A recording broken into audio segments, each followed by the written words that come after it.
What is up, guys? In today's video we are going to be spectating random players in Fortnite Zero Build. As always, if you guys do enjoy this video, remember to give a like, subscribe if you like to see more, and comment down below if you are excited for the Star Wars update, because next week's update should be Star Wars themed. And judging by some of the teasers we've gotten from Epic, like Anakin in the pregame lobby like loading screen thing, seeming like this is going to be one of the biggest Star Wars updates yet. It's going to be pretty crazy, and it should change the game a decent amount. So let me know if you guys are excited for that. I know Star Wars is always kind of a divisive topic within the Fortnite community. I'm going Anvil here. Hopefully we get to spectate somebody somewhat aggressive. We had best drop though. We get this pump. Just had to show this guy that I could kill him. You got it, Dark Bomber. Let's get it. Tendos. On board with him. He's got a red eye, he's got a havoc pump, and he's gonna get a pistol now. He's throwing up the GG. Like, homie, I dropped you my gun. It's a very GG. Go about your day. Come on, play the game. He's like dumbfounded by the fact that somebody dropped him a gun. Okay, give me the heart. Let's get it, Tendos. Or Tendos. He's farming mats in Zero Build. Maybe he's trying to get the gold from those couches, because when you break couches, you do get gold, but that probably isn't the utmost importance at this point in time. You got those minis, he's not going to drink them though. This guy's a savage. He's just not going to drink his minis. He's going to full send this kill. This isn't a good idea though, because with how hot this POI often is, it's not like he's just going to kill that one person and then like the rest of the POI is going to be clear, you know? He's still going to have other players potentially third partying him. So personally, I would have drank the minis. If you're at a more dead POI or you think it's the last guy for whatever reason, then sure, like get that kill when you can. But now he's in kind of a weird spot. He's getting smashed by the ODM gear. This is always such an awkward thing to play against. If you're playing against that, I feel like what you want to do is just look up and hit some shot on them as they're going on you with the ODM strike, or like before. But it is very inconvenient to play against. Like, it's very easy to say, yeah, just shoot them when they're coming at you, but it's like always a weird angle, and once you get hit by it once, you're often like characters like stunned or disoriented or whatever. It's just very difficult to play against, and this kind of goes to show what I was talking about before when I was saying it didn't really make much sense for Tendos to push that fight, because he wasn't going to get that much out of it, and he's like potentially leaving himself exposed to third parties. Not only did he get like pushed by somebody and not get his kill, the person who third-partied him also got third-partied by somebody. And now we're on board with Mushroom Boy 654. Probably gonna be a pretty interesting playstyle from them. But like I was saying, the playing against the ODM gear is very difficult. Just try to hit some shot on them before they go on you, and it'll kind of knock them out of it.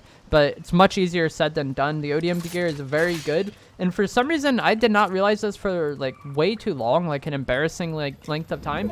But you can do multiple ODM strikes if you go on somebody, if you have the energy for it. I think it's like 3 or 4 times you can melee them with it, so you can quickly just cut people to pieces with the ODM gear, and it is incredibly good. I'm interested to see if this is gonna still be in the game after the Star Wars update. I would assume it will, because like Eren Yeager is kind of part of the battle pass. Like, it wasn't just like a temporary themed update.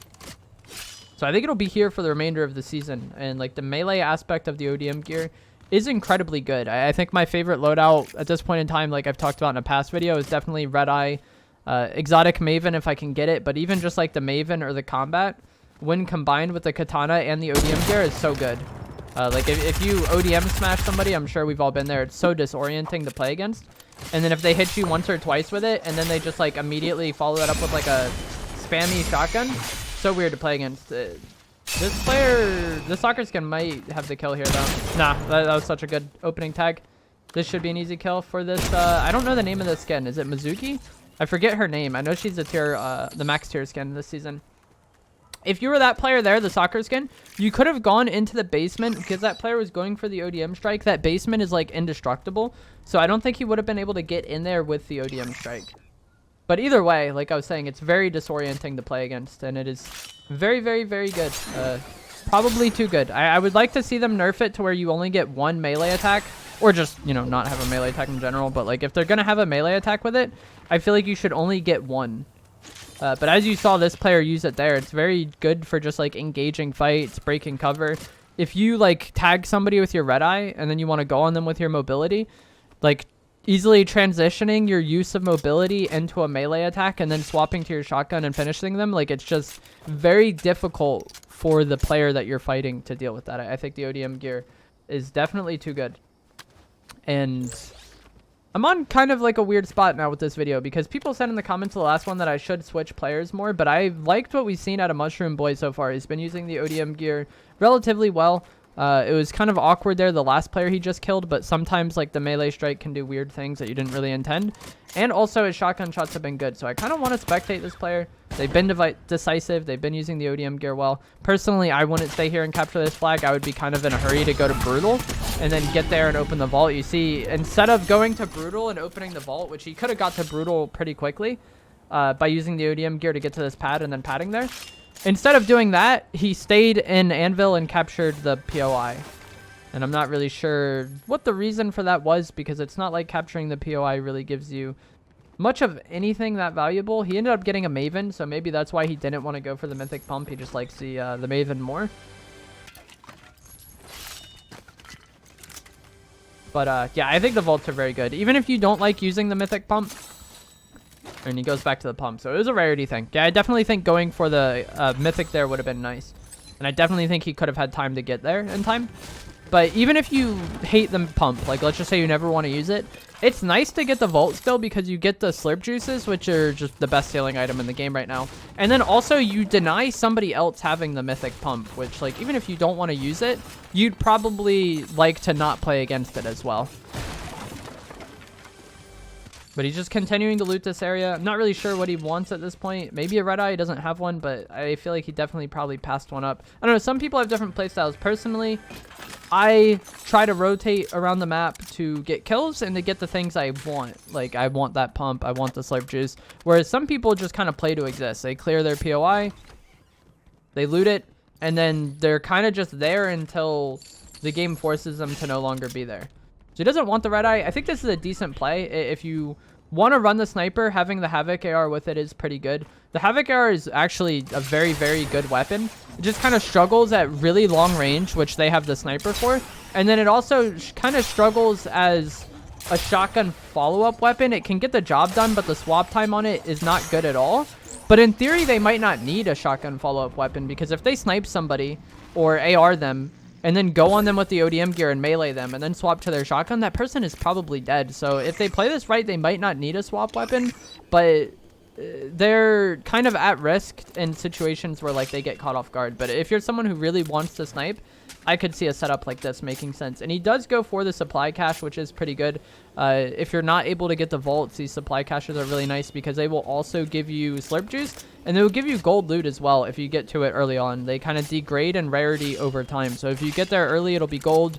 If you wait a while, it'll be purple, and then eventually it'll go down to blue, and it'll stay there at blue. But it'll always give the slurps no matter how late into the game you get it, which is pretty nice. So if you ever see these and you want slurps, you can get them.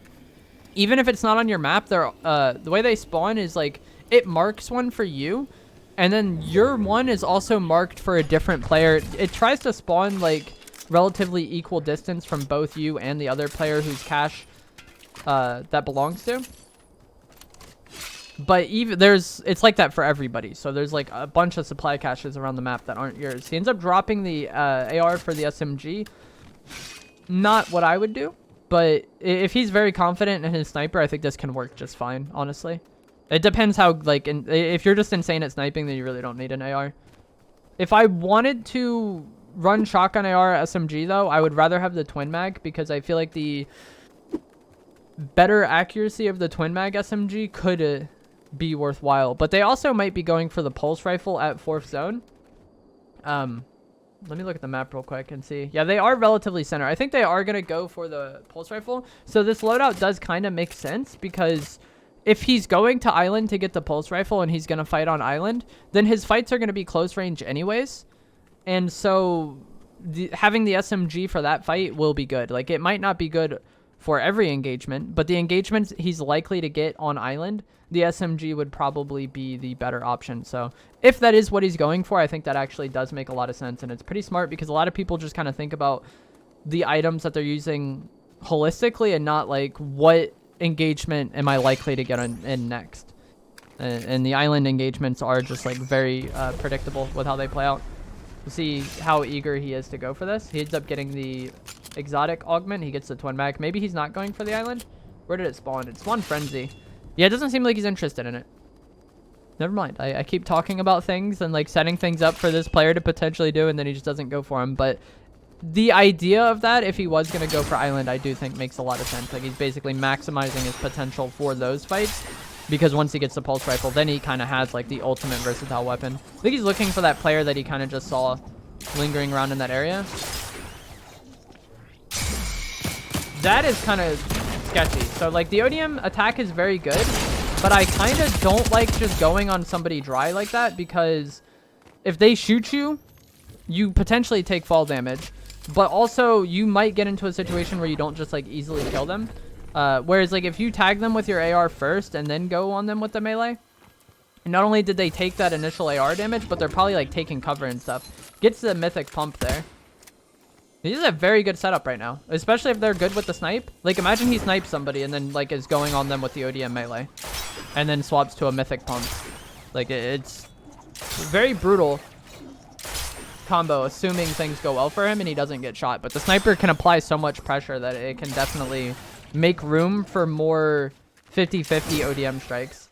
Somebody over there, they have an NPC. They're like to the right. I don't know why you didn't see them there. They're right there. Misses the snipe. He does have the sniper augment, which gives him 2 bullets. But you see for that, he took over 100 or about 150 damage. He's going to pop his slurp, but this player will get to him before he's healthy if they go quick. This is one of the ways the ODM gear isn't as good as a katana. If you're just running away, it can be good for getting around the map quickly, but it's not that good for just getting away if the person that you're fighting is actively pursuing you, because if they shoot you out, not only do you potentially take fall damage, but your mobility goes on cooldown. He also had the potential of taking fall damage there. If that player just looked up and shot him once, he would have been dead to fall there, I think. When he was like super high in the sky doing the ODM strike, looking for, I forget the name of the skin, but it was like the first ever skin pack skin, or skin cup skin.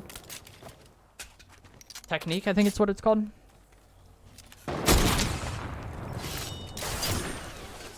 I feel like that's wrong. I think Technique is like the graffiti lady from one of the early battle passes. I don't remember the name of this skin. Ends up getting the elimination there, but that was kind of a messy fight with both of them trading snipes. I don't really know what happened there. I think if the player he was fighting was a little more active in the fight, then the player we're currently spectating probably would have lost the game. Had a decent game though. He's on board. He's on with 5 kills, but like that initial fight where he like missed the 2 snipes and then took 100 damage, or he was down to 106 total. Like, if that person that just died pushes, like, I don't see how this player is still alive, you know? They got the slurp off, but like they wouldn't have gained much from it before the fight happened. And that is one of the kind of awkwardness of the slurp juice compared to chug splash. Is like chug splash, you get your health right away, whereas like the slurp is very good. If you pop it, you can kind of keep moving around. But if you have to like pop it and then stand and fight, you might gain more in a smaller time frame just from splashes, depending on how like on you the person is. But if you're able to just like kite back and buy time once you have the slurp popped, it's very good for that, because you don't have to like stop and heal anymore. You can like use your mobility, you can use your sprint. 7 players remaining, 7 opponents remaining for this player. We'll see what zone does. I want to talk about half and half here if it gets to it. Is that next zone? Yeah, so next zone will be a partial zone with half of it being in and half of it being out. And I feel like these partial zones are kind of confusing for a lot of players to play. Because they've been just changed so much over the course of the season. It used to be that zone 6 and 7 would be kind of like how 5th is here, where you see like part of it is out of bounds already. They would be like that, where it wasn't really that big of a deal. But now they've been like mostly half and half, and it really changes how you want to play endgame. But it makes it to where like if you play the zone properly, there's a guy on island right now, he can maybe get a snipe here. It makes sure if you play the zone properly, you have like a huge advantage over other players that don't necessarily know how to play zone. So I definitely want to talk about that. Alright, so this zone doesn't matter as much, but typically with half and half, you want to try to get to the area that's not in. So like this area here, that's not in, as the zone closes, that part will become inbounds. And the first player to kind of control that, if there's any sort of power position there, like a big house or a mountain. This one is weird because there is a mountain, but it's like doesn't really matter that much. But even then, like, if you get here and there's decent cover here and you can hold the rest of the lobby coming from like all these other places, then you have a really easy time playing the game. Like, let's say it went over here. The person who got to that first and was able to hold the rest of the lobby would have an easy time winning. And a lot of players will kind of fight in this area here, and it doesn't really make sense to do so, but people just force fights, and it makes it very easy for the player that gets ahead of zone to just easily mop up and win the game. They're fighting for territory that literally doesn't do them anything because it's about to be out of zone. So when half and half pops, you want to look at it. Some zones will be like this one where it doesn't really matter, but some will be in such a way where there's like a spot in zone that'll just win you the game. And like the change of mindset you need to have when it comes to endgame is like, a lot of players just run around looking for kills. And like that can work for sure, especially depending on the lobby. But oftentimes endgame is just about consistently putting yourself in the best spot for that zone. When it comes to these half and half zones and when it comes to moving zones, that is what the game is about. It's just consistently putting yourself in the better spot and then capitalizing on that better spot while other people are fighting for parts of the map that don't matter. And a lot of people will fight for those parts of the map that don't matter because like Fortnite players are, you know, aren't always thinking. Is that fall damage? Yeah, that's one of the unfortunate aspects of the ODM gear. He has his slurp here, which will get him full health, but I think there's also a player behind him in zone. And even then, like, him and this guy fighting for that spot in zone doesn't make much sense. If there's a player on this house, then they have, like, an easy hold on them. I kind of want to look at the map, but I don't know if this player's about to get into a fight. But that is my philosophy on zones. You just consistently put yourself in the best spot time and time again, and eventually you'll win the game. You don't really worry about winning the game in like zone 6 or zone 7. You just worry about eventually winning the game, and I think that's like kind of a mindset shift between builds and zero builds. Is like a lot of build players are already used to that because moving zones have been a part of the game for so long, and they've been in the game for zero build, but like I feel like last chapter it was just pretty rare that games went to moving. But with how they reworked the zones this season, you see a lot more games going to moving and a lot more games going to half and half in zero build. Not really much to talk about there with those fights. This player has the pulse rifle and the exotic maven, like the best close range fighting combo in the game probably. Like if you're gonna fight somebody in a house, the best weapon possible would probably be the exotic maven.